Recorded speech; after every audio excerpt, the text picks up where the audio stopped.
Sixth word, miser. Miser.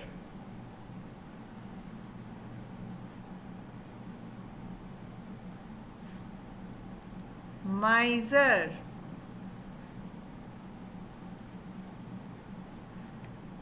अरे ये कहाँ चली गई मुस्कान?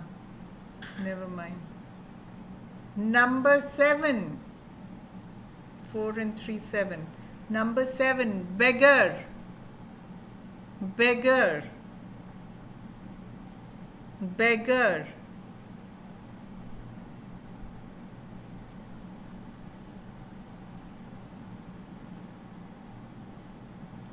Number 8, arms. Arms. Arms.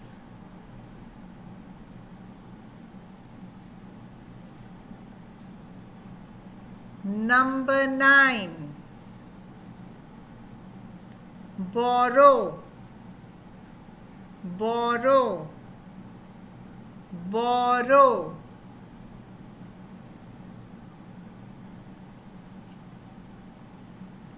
And the last one. Last one is road. उसका मीनिंग भी लिखना. Road.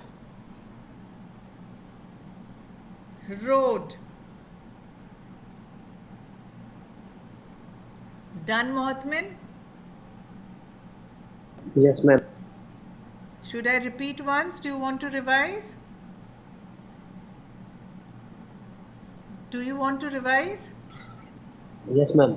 Okay, first word is lend. Second word is brook. Third word is wounded.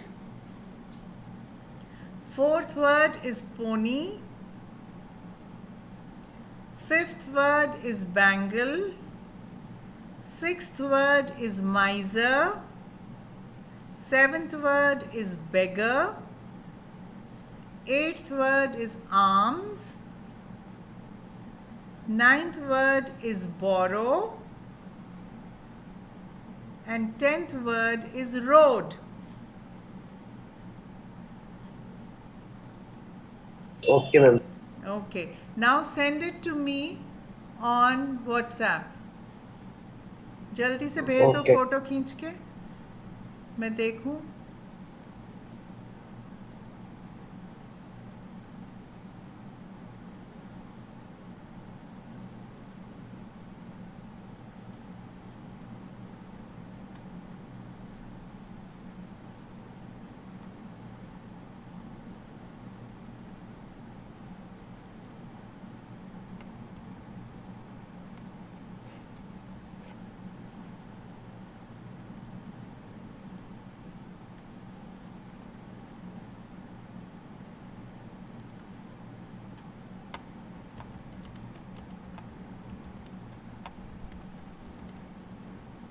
Have you sent?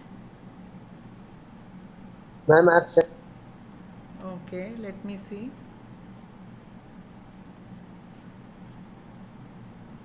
Where have you sent? मेरे पास तो नहीं आया.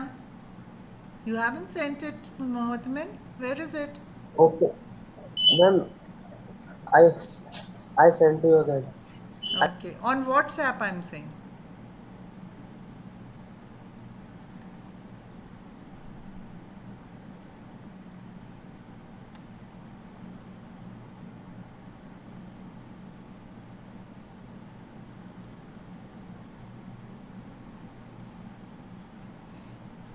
I'm waiting, Pete. Then we have to proceed. We have to do some more work.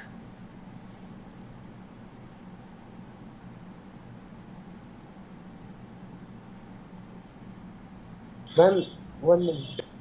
Okay. I have already sent, but It is slow? yes. Okay, never mind. When it comes, I will give you feedback. Let us continue with the class. Okay? आपने मेरे को जो work भेजा था, I have graded it also. I will show you the work that you had sent. इसमें एक तो mistakes हैं विच वी विल जस्ट. एक तो ऐसे लगा, see, read the comments that I have given. Read it. Read it aloud. जोर से पढ़ो. Okay, ma'am. When the tiger saw नहीं the नहीं, I woman, want you to read the comments that I have given. This दिख रहा है जो मैंने comment, हाँ, जो मैंने लिखा है कमेंट ये. yes, ma'am, yes. हाँ, रीड इट. क्या लिखा है मैंने? Good, ma'am, good, Motamin, but you seem to be in a hurry to finish work, so have made silly mistakes in exercise 1. Okay, ma'am, okay. पढ़ो आगे. इन exercise You 1. should, हाँ. yes, you should have written all sentences and then given answer. There seems to be something wrong with the fifth sentence answer. Let us discuss in class in exercise. Let us discuss in class. In exercise 2, why have not you numbered the sentences? It's difficult to give feedback without that. Let us discuss sentence 3 and 4 in class in class. Sentence 5, spelling of week is ये wrong है. writing मेरी भी गलत हो गई. WRONG wrong. होना चाहिए. Okay, ma'am. Wrong. In sentence 6, spelling of pony is wrong. Oh, okay, ma'am. Okay, so now you should always see the feedback that I have given. अब मैं आपको Okay. बताती हूँ. इसमें नंबर 5 में मेरे को कुछ पता नहीं चला.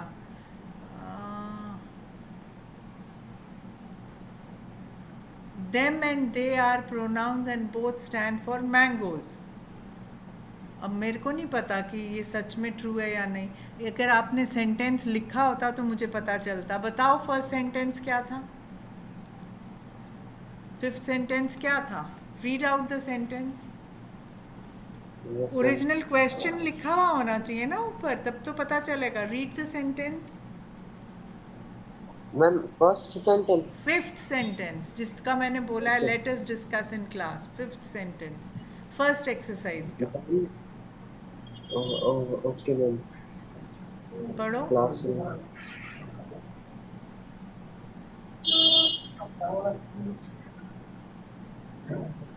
Read the sentence. Yes, ma'am. Ma'am, buy them. They are the best mangoes in the shops. बस इतना ही है. Yes. ओके, तो ठीक है. पर इसमें एक क्या प्रॉब्लम है, जल्दी क्यों मैंने बोला है. You seem to be in a hurry. आपको आर की स्पेलिंग आती है ना. Yes.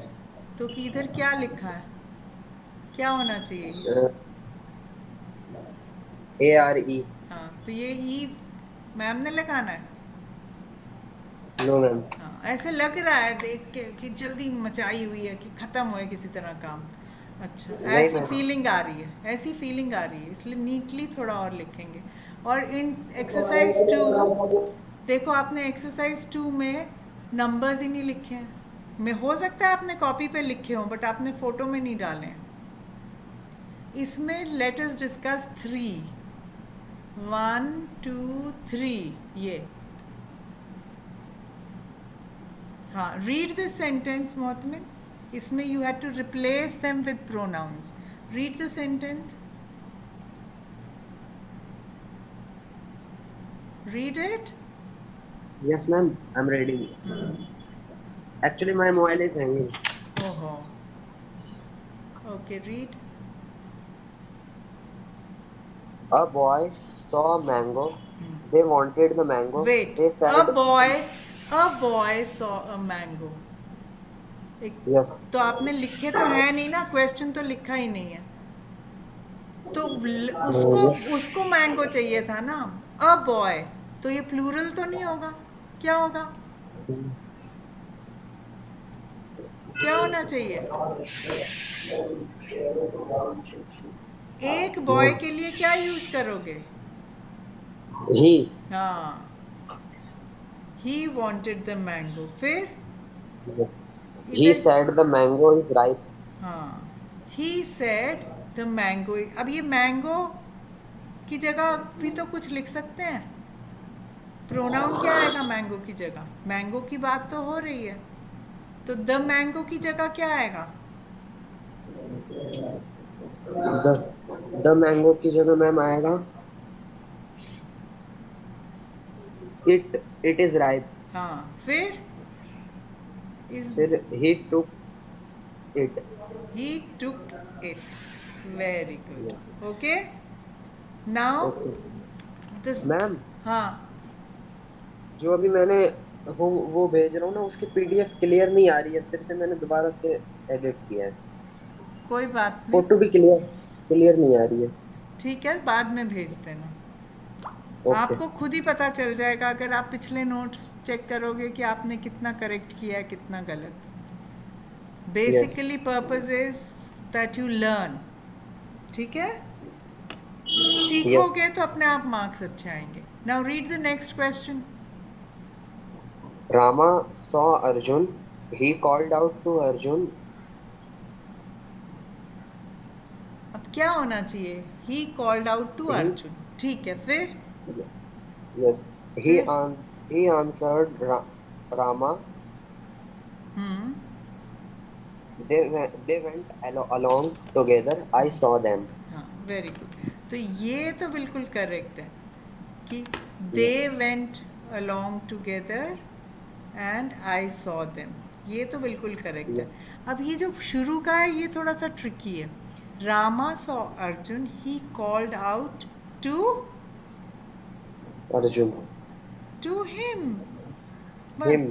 तो इधर तो ऑब्वियस है कि अर्जुन को ही बोला होगा उसने. He called out to him, तो ये अर्जुन की जगह Okay. हिम हो जाएगा. यहाँ पे आप लिख सकते हो Arjun answered. Okay. Arjun answered. Him. Okay. Okay. ताकि क्लैरिटी, इधर क्यों मैंने अर्जुन बोला लिखने के लिए? ताकि क्लैरिटी आ जाए. अब यहाँ पे भी अर्जुन लिखा हो, फिर यहाँ भी वो गड़बड़ है, इसलिए यहाँ पे हिम लिखा है, यहाँ पे अर्जुन लिखेंगे. और फिर रामा तो Okay. पता ही है, रामा से बात हो रही है, तो रामा की जगह हिम आ गया. Okay, Yes, ma'am. Clear? So you should make these corrections and resubmit your work. Okay? Okay. हाँ. Okay. Okay. Now we will go to the class, to the next class. Next. Ma'am, except me, no one is class in. अब मैं No क्या one कर, is in the I class. Don't know. Even in 9th class there was only 1 person who had come. कभी एक बच्चा आ रहा है, कभी 2 बच्चे आ रहे हैं. आज तो कोई आ ही नहीं रहा है. सब शायद ड्राइंग क्लास में मगन हो गए. क्या हुआ? I have no idea. Okay. So doesn't matter, you will learn. The class will proceed according to the way to you. जो आपको सिखाना है वही बढ़ते जाएंगे. तो it is good for you. Okay. कोई नहीं है तो आप चिंता मत करो उसकी. हमारा Yes, ma'am. हमारा एफर्ट जो है वो 1 to 1 हो जाता है, अदरवाइज ज़्यादा बच्चे सीख पाते हैं. अब नहीं आ रहे बच्चे, अभी आजकल सब मस्ती में हैं, शायद नया नया सेशन शुरू हुआ है, तो नहीं आ रहे, तो अब मैं क्या करूँ? Yes, ma'am. Okay, so now you already know interrogative and relative pronouns, reflexive pronouns, demonstrative, personal and possessive. सब आते हैं? कौन सा नहीं आता? Interrogative and relative pronouns और reflexive pronouns हाँ. ये सब नहीं आते हैं. Reflexive, Demonstrative. demonstrative आते हैं? No. Personal and possessive आते हैं. Personal and possessive आते हैं. Okay, so then we will ignore the personal and possessive. We will go to interrogative pronouns today. Okay? Okay. What does Okay. interrogation mean? We can watch a video also. Video मैं भेज दूंगी, आप अपने level पे भी देख सकते हो, पर बीच में चलाने की ज़रूरत होएगी तो मैं चलाऊंगी. But what does interrogative mean? मैं इसको अभी डिलीट कर देती हूँ डिक्टेशन, मैं प्रोनाउंस लिख देती हूँ यहाँ.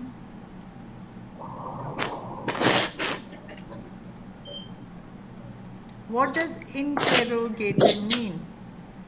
Interrogate. अगर हम सिर्फ interrogate बोलें, क्या मीनिंग होता है इसका? It means to question.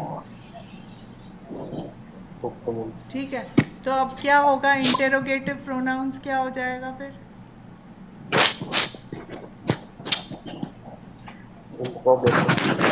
जिसमें क्वेश्चन वर्ड्स यूज हो रहे हैं. Okay, but not to ask a question. Question पूछने के लिए नहीं क्वेश्चन वर्ड्स यूज हो रहे. जैसे अगर मैंने हु आर यू पूछा, तो इसमें हु क्या है? क्वेश्चन वर्ड है, पर इसमें तो सवाल पूछ रहे हैं. हु आर यू, तुम कौन हो? राइट? यस. तो ये किसके लिए यूज हो रहा है? ये यूज हो रहा है यू के लिए, तुम के लिए, है ना? तो ये क्या बन जाएगा? ये बन जाएगा इंटेरोगेटिव प्रोनाउन. प्रोनाउंस. अब अगर मैं ये बोलूं हु डिड द होमवर्क, इसमें हु क्या होगा? ये सिर्फ जस्ट क्वेश्चन होएगा. ये सिर्फ क्वेश्चन होएगा, तो इसमें ये इंटेरोगेटिव प्रोनाउन नहीं होएगा. राइट? यस. सो ये समझ आ गया इंटेरोगेटिव प्रोनाउन क्या होता है. अब जैसे कोई और क्वेश्चन वर्ड है, which students joined the class today. इसमें which का क्या मीनिंग है? क्वेश्चन है या मैम क्वेश्चन है. क्वेश्चन है. अब मैं अगर लिखूं I do not know which homework to do. इसमें which क्या है? वर्ड तो वही है, ये तो क्वेश्चन हो गया. इसमें क्या है which? मैम इसमें विच जस्ट क्वेश्चन. वो तो ये था जस्ट क्वेश्चन. विच स्टूडेंट्स नहीं, इसमें क्वेश्चन नहीं है. हाँ, इसमें क्या हो गया? ये इंटेरोगेटिव प्रोनाउंस. कैसे? कौन सा होमवर्क? यस. ओके, पर सवाल नहीं पूछ रहा है, इसको डिस्क्राइब कर रहा है, तो ये interrogative pronoun. Okay. Okay. Okay, है तो बेसिकली सवाल का उसमें फीलिंग आ रही है कि कौन सा काम करना है मुझे, पर सवाल पूछा नहीं जा रहा है, so it becomes a pronoun. Okay. Yes ma'am. Okay, now let us go here. Should we watch a video? 2 minute की वीडियो है ये सिर्फ. Yes. Hello everyone, welcome to language class with Miss Rapan. Today, we will learn about interrogative pronouns. What is an interrogative pronoun? An interrogative pronoun is used in asking a question.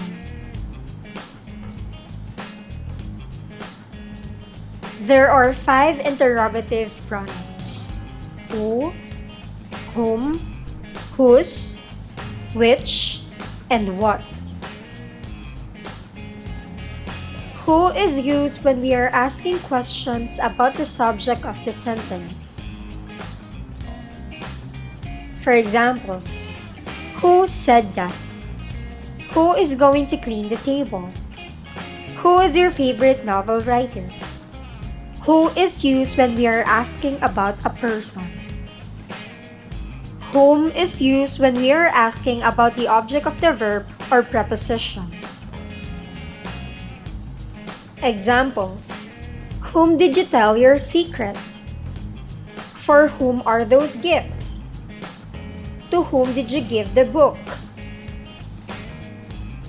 Whose is used when asking questions relating to possession or ownership.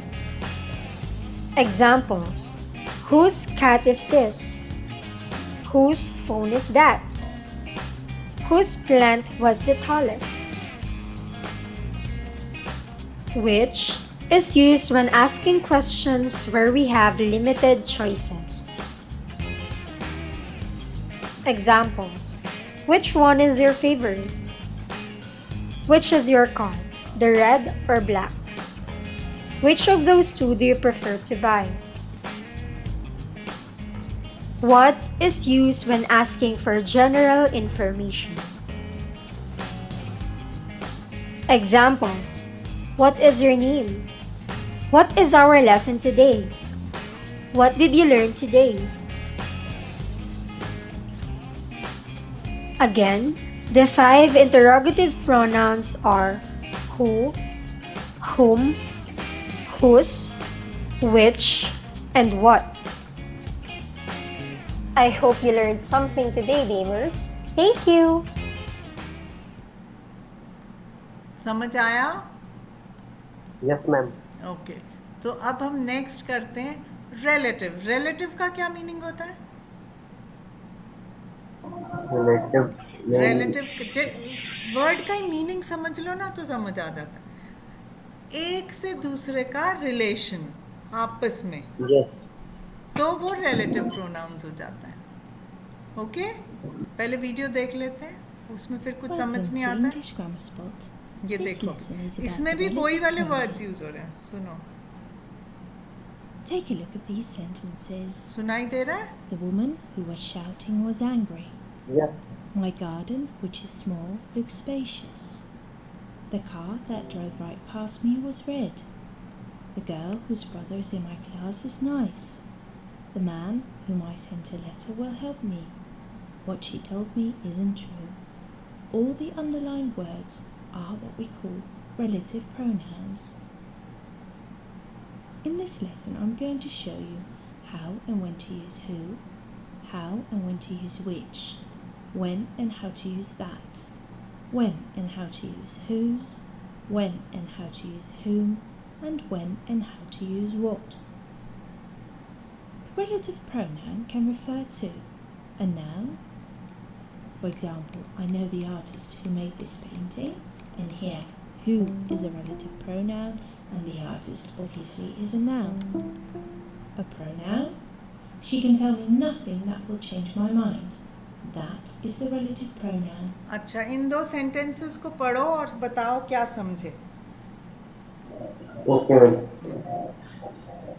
I know the artist who made this painting. Ma'am, इसमें relative pronouns है who. क्यों? क्योंकि वो relation बता रहा है। किस चीज का रिलेशन बता रहा है? पेंटिंग का, आर्टिस्ट से। हाँ, एग्जैक्टली। तो है तो क्वेश्चन वर्ड, बट क्या बता रहा है? रिलेशन बता रहा है। हाँ, आगे पढ़ो। अगला पढ़ो। She can tell me nothing that will change my mind. अब इसमें क्या है? दैट। नॉर्मली हम दो दिस दैट बोलते हैं, डेमोन्स्ट्रेटिव होता है ना, दैट गर्ल, दैट बॉय, तो वो पॉइंट करता है। डेमोन्स्ट्रेटिव होता है पॉइंट करना, दिखाना। Yes. अभी इसमें क्या बोल रहा है? इसमें दैट क्या कर रहा है? मैम, दैट रिलेटिव प्रोनाउन है जो कि बता रहा है कि किस चीज का रिलेशन? रिलेशनशिप बता रहा है माइंड से। जी का नहीं, इसका रिलेशनशिप बता रहा है कि वो कुछ नहीं बोल सकती। हाँ, उसके बोलने का रिलेशन मेरे माइंड के स्टेट से, कि चेंज माय माइंड, उससे रिलेशन बता रहा है।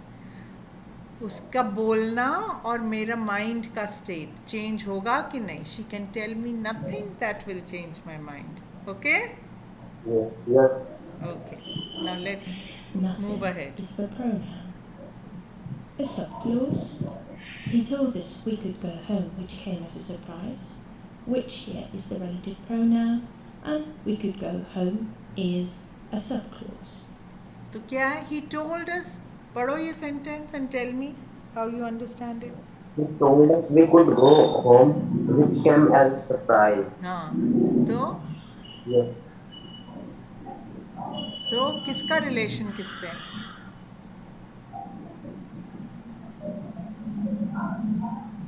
मैम सरप्राइज का रिलेशनशिप है, सरप्राइज का रिलेशन है वी से. हाँ, कि उसने क्या कहा था कि तुम घर जा सकते हो. हमें नहीं लग रहा था, इसलिए वो हम सरप्राइज हो गए. विच केम एज अ सरप्राइज. तो सरप्राइज को डिफाइन किया हुआ है विच से, है ना, और उनका रिलेशन है कि उस फर्स्ट क्लॉज का दूसरे क्लॉज. दो क्लॉज क्या होते हैं? What does clause mean? Clause mean ma'am subject. Clause होता है part of a sentence which makes complete sense in itself. उसमें सब्जेक्ट भी होता है, ऑब्जेक्ट भी होता है, वर्ब भी होता है. जैसे अगर ये दो पार्ट्स पढ़ो, he told us we could go home, बस इतना भी एक सेंटेंस है, पूरा इसमें सेंस है ना. सब्जेक्ट है ही, ऑब्जेक्ट है होम, और वर्ब टोल्ड है, राइट. और दो ऑब्जेक्ट्स हैं, एक डायरेक्ट ऑब्जेक्ट है, एक इनडायरेक्ट ऑब्जेक्ट. मालूम है डायरेक्ट और इनडायरेक्ट ऑब्जेक्ट क्या होता है? यस क्या होते हैं बताओ? मैम इनडायरेक्ट सब्जेक्ट होते हैं. ऑब्जेक्ट की बात कर रहे हैं, object. Yes object. Indirect object होते हैं जिस भी ऑब्जेक्ट का डायरेक्टली व्हाट से आंसर मिलता है तो वो डायरेक्ट ऑब्जेक्ट होता है, अगर नहीं मिलता है तो वो इनडायरेक्ट. अब पढ़ो, he told us we could go home. He told us what? We could go home, है ना. तो वो इसलिए होम जो है वो डायरेक्ट ऑब्जेक्ट है. पर उसने किससे कहा? अस, तो वो इनडायरेक्ट हो गया. whom का आंसर दे रहा है तो वो इनडायरेक्ट ऑब्जेक्ट हो गया. ओके, बस आपका फंडा क्लियर कर रही हूँ समझाने के लिए. फिर बार बार भूल जाते हो आप लोग. हाँ, फिर it came as a surprise, वो भी एक क्लॉज है. तो पर क्या चीज सरप्राइज आई कि उसने हमको बोला जा सकते हो, इसलिए वो विच जो है वो रिलेटिव प्रोनाउन बन गया. Okay. And a main clause. I filled my exams which I had not expected. Which here is the relative pronoun, and I filled my exams is the main cause. Remember, a subclause is a clause that cannot stand on its own. The word or words a relative pronoun refers to is called the antecedent. For example, there was a man who was quite clever. The man here is the antecedent. She told us to leave, which was a ये word लिख लो, antecedent. Antecedent क्या होता है? जिसको भी relative pronoun refer करता है. Man को रेफर कर रहा है तो मैन एंटीसीडेंट हो गया. There was a man who was quite clear. She told us to leave which was a shock. तो एंटीसेंट कौन सा होगा इसमें? एंटीसीडेंट. विच किस चीज को रेफर कर रहा है? मैम शॉक रेफर कर रहा है विच. शॉक को. हाँ, है ना, मेरे ख्याल में तो वही होगा. the देखो, antecedent. The part of the sentence that contains the relative pronoun is also called a relative clause. तो उसको There relative was a clause man भी who कह was सकते हैं. quite clever. Who was quite clever here is the relative clause. She told us to leave, which was a shock. Which was a shock here is the relative clause. Now let's take a look at our first relative pronoun, who. We use who when the antecedent is a person. For example, her cousin, who is 5, is learning to speak English. तो Cousin इसमें here of who किसको refer कर रहा है? Who cousin को. हाँ exactly तो antecedent क्या है कज़न राइट Yes. और रिलेशन बता रहा है कज़न का एज से is 5 is learning to speak English फिर डायरेक्ट इनडायरेक्ट पे नहीं This जाते is a अभी let us person, so concentrate on use this who. My neighbours, who are old, complain a lot. Neighbours here are people, so persons, and we use who. Now let's take a look at the word which. We use which when the antecedent is not a person. For example, the bike which he forgot to lock was stolen. She asked for my help with तो basically which जब person नहीं हो the bike which he forgot to lock which किसको refer कर रहा है एंटीसेडेंट को क्या है इसमें bike bike is a thing हाँ हाँ bike is a thing so which use करेंगे जब भी कोई थिंग होगी तो हम तब हम हु नहीं बोलेंगे the bike who he forgot to lock wrong होएगा the bike which he forgot to lock which होएगा because it is not a person okay Okay. Next sentence पढ़ो She asked for my help, which I found charming. हाँ सो विच किसको help किस चीज को refer कर रहा है Then, which help. हाँ एब्सोल्युटली हेल्प को रेफर कर रहा है इसलिए विच बोला अगर शी को रेफर कर रहा होता तब विच नहीं होता हेल्प को रेफर कर रहा है कि उसने मेरे से हेल्प मांगी हेल्प को रेफर कर रहा है it is a thing okay अगर Yes, ma'am. What is the meaning of charming? Charming means very nice लिख लो charming means Okay. Very nice charm करना होता है जो मन को छू जाए बहुत अच्छा लगे something which appeals to you ये भी लिख सकते हो in English something you really like okay Okay. and you find nice you like and you will find it very nice which I found charming. In the first example, bike obviously is a thing, so we use which. She asked for my help here is an entire देखो clause, इसमें so इस sentence again, में we use confuse हो which. सकते हो she asked for my help इसमें she है इसलिए आप हो सकता है हु लगा दो यहाँ पे हु आई फाउंड चार्मिंग पर यहाँ पे ये नहीं बोल रहे कि मेरे को लड़की अच्छी लगी उसने मेरे से हेल्प मांगी वो बात मुझे अच्छी लगी तो ये बात को रेफर कर रहा है इसलिए ये वाली मिस्टेक नहीं करना you should not write who here it should always be which okay yes Mohtamin कहाँ चला गया मोहतमिन हैंग कर रहा है क्या हैंग कर रहा था मैम फोन? किसी कॉल आ रही थी कट कर रहा अच्छा ठीक है ये समझ गए ना यहाँ पे हु क्यों नहीं Yes. यूज हो रहा है because help incident at antecedent antecedent antecedent. हाँ Yes. Good Now let's take a look at that. In order to use that, we need to find out whether the clause that we use as a relative clause is non-restrictive or restrictive. A non-restrictive relative clause provides information that can be omitted, so information that is not essential for the sentence to make sense. ये पता है meaning provides information that can be omitted का क्या meaning होता है लिखो ज़रा new words लिखे आज की डेट क्या है जल्दी से लिखवा देती हूँ न्यू वर्ड्स बाकी उस वीडियो में है फर्स्ट एंटीसीडेंट मैं लिख रही हूँ मैंने बता दी ओमिट करना क्या होता है चार्मिंग चलो आज की एक्सरसाइज ऐसे ही होगी मैं ये सारे वर्ड्स लिख रही हूँ इनके मीनिंग्स मैं समझा रही हूँ आपको, आप इनके मीनिंग्स लिख के मेरे को भेजना, okay?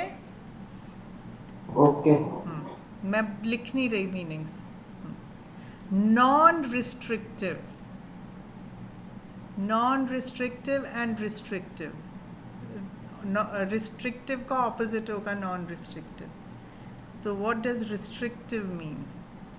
Restrictive, non restrictive and restrictive. Non restrictive होता है something that can be omitted. Omitted का मतलब क्या होता है? Which can be avoided, without which you can do. Sentence में अगर नहीं भी होगी तो भी चलेगा, okay? That is non restrictive. Restrictive obviously उल्टा होगा। अगर नॉन रिस्ट्रिक्टिव होगा, सुनो, For example, my Uncle Bob, who is a butcher, has a cat. Now, the sentence, my Uncle Bob has a cat, is a perfect sentence which is grammatically correct and makes sense. So, who is a butcher here is additional information, but it's not essential to making the sentence grammatically correct or correct. ठीक है? तो it is not essential. Who is a butcher, ये समझ आया ना? Yes. Coherence. The restrictive relative clause provides information that cannot be omitted. तो So जो this नहीं information कर cannot सकते हैं, be left out. तब हम Otherwise, that the लगाते हैं। sentence doesn't make any sense. The people who live here are lovely. The people are lovely. Obviously, this sentence is grammatically correct, but we don't really know which people we are talking about. This is a house which is very old. Again, this is a house. Makes perfect sense, grammatically that is. But this is a house. Yes, we can see that this is a house. We need extra information on that. In a restrictive relative clause, who and which can be replaced by that. The people who live here are lovely. The people that live here are lovely. This is a house which is very old. This is a house that is very old. So understood? ये समझ में आया? Yes. हाँ, आपने लिखे नहीं होंगे ना सेंटेंसेस? नो। ये सारे सेंटेंसेस लिख के समझ के लिखना, okay? The people that live here are lovely. This is a house which is very old. कोई और मीनिंग This नहीं is आए a तो house बताना। that is very old. In a non-restrictive relative clause, who and which can't be replaced by that. My Uncle Bob, that is a butcher, has a cat, is grammatically incorrect. Now बताओ मेरे को, ये that क्यों गलत है? बताओ। Because ये non restrictive है। नॉन रिस्ट्रिक्टिव है। इस नॉन रिस्ट्रिक्टिव तो है, मगर यहाँ पे हमने हु तो लिखा ही था, यस। है ना? हु तो लिखा था। Who is a butcher, who correct है, मगर दैट गलत है। क्यों दैट गलत है? क्योंकि हु किसको रेफर करता है? हु, बिकॉज हु जो है लिविंग को रेफर करता है। हाँ, पर्सन को, है ना? पर्सन को। तो अभी यहाँ पे ये बूचर कौन है? अंकल बॉब, पर्सन को रेफर कर रहा है, इसलिए हु होएगा, दैट नहीं होएगा, ओके? समझे? यस। इसलिए नॉन रिस्ट्रिक्टिव में पर्सन है ये, फिर भी ये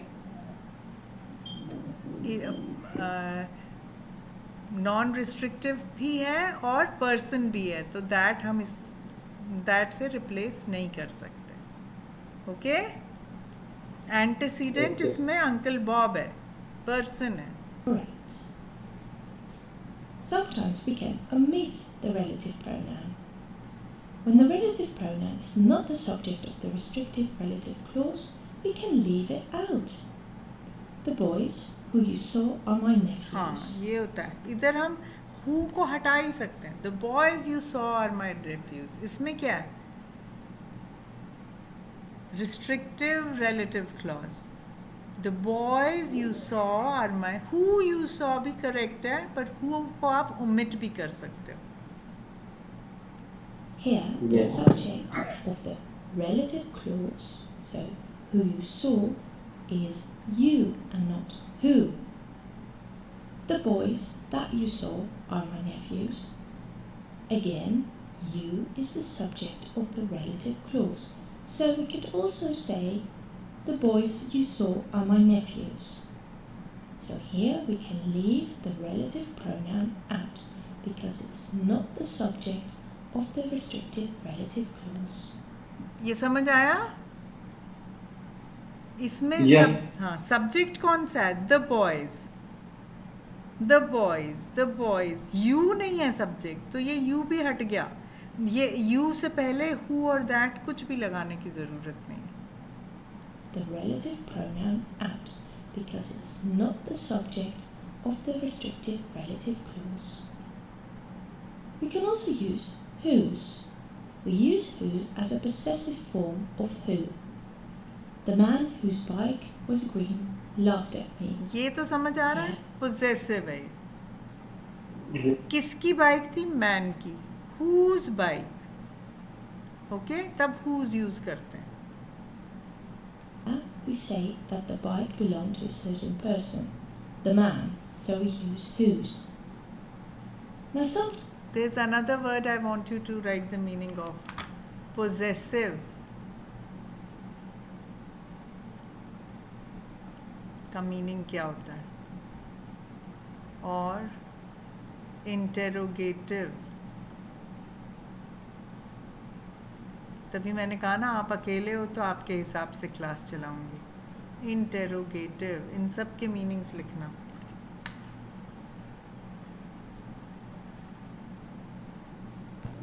we can also use whom, but it's quite informal. And we can only use it in restrictive clauses only. The doctor whom I told you about is friendly. The final relative pronoun is what. We use what when there is no antecedent. For example, what you saw is unique. When she sees what you have made, she'll be speechless. We don't know what exactly what is. What strikes me is that he didn't apologize. ये समझ आया? What का समझ आया? ये समझ आया what का? इसमें एंटीसीडेंट कौन सा है? पढ़ो ये sentence. What you saw is unique. हाँ. Unique. हाँ, तो इसमें एंटीसीडेंट क्या है? किसी चीज को रेफर ही नहीं कर रहा. हम ऐसे बोलते, the picture that you saw is unique, तो पिक्चर एंटीसीडेंट बन जाता, राइट? दैट उसको रेफर करता. अब यहाँ पे व्हाट यू सॉ इज, हमें पता ही नहीं है किस चीज़ की बात हो रही है. पिक्चर की बात हो रही है, सीनरी की बात हो रही है, किसी इंसिडेंट की बात हो रही है, पता ही नहीं है. इसलिए ये क्या हो गया? Relative pronoun. व्हाट, उस व्हाट यूज़ हो रहा है. व्हाट तब यूज़ होता है जब कोई भी एंटीसीडेंट ना हो. पढ़ो next sentence. Yes. When he sees what you have made, she will be speechless. हाँ, मैड नहीं बोलते, मेड बोलो. MAD. हाँ, और Made. हाँ, MAID क्या होता है? Mad. MAD होता है मैड बेटे. There are 3 words. यहाँ पे लिख रही हूँ मैं. Mad, made and MAID. अब बताओ ये क्या मीनिंग है इनके? मैड क्या होता है? Mad. Crazy. Crazy. Very good. And made?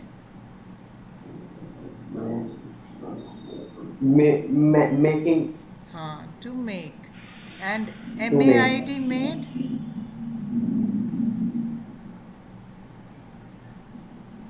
Helper, Help. है ना? तो Yes. तो इनकी प्रोनाउंसिएशन सबकी, इन दोनों की प्रोनाउंसिएशन सेम है, made and made. So these are what? Homophones. Made. Homophones. क्या है ये? Homophones. And this is, Homophones. और ये वाला वर्ड कैसे पढ़ो? MAD. Mad. Mad. Very good. Okay, So don't make this mistake while you are reading. So read this. Okay. When she sees. What you have made, she will be speechless. तो इसमें what, इसमें antecedent कौन सा है? She. She है कोई? What you have made. Yes. What no, कोई? इसमें end नहीं है मैम. हाँ, क्यों नहीं है? क्योंकि हमें पता ही नहीं है उसने क्या बना. What you have made, कुछ पता ही नहीं है क्या बनाया है. हमें पता ही Yes. नहीं है किसी उसके बारे में. ठीक है? तब what यूज़ करते हैं Yes. जब एंटीसीडेंट पता ही नहीं हो कि है क्या, किस बारे में बात एग्जैक्टली हो रही है, तब what का इस्तेमाल होता है. Okay? When she sees what you have made, she'll be speechless. We don't know Understood? Yes. Okay. So today's homework will be you go through this on relative pronouns, write down the sentences, understand them. Interrogatives में भी similar words use होते हैं. Interrogative pronouns में भी कब वो interrogative pronoun होता है, कब नहीं होता. So you understand all that and then you write the meanings of all the words.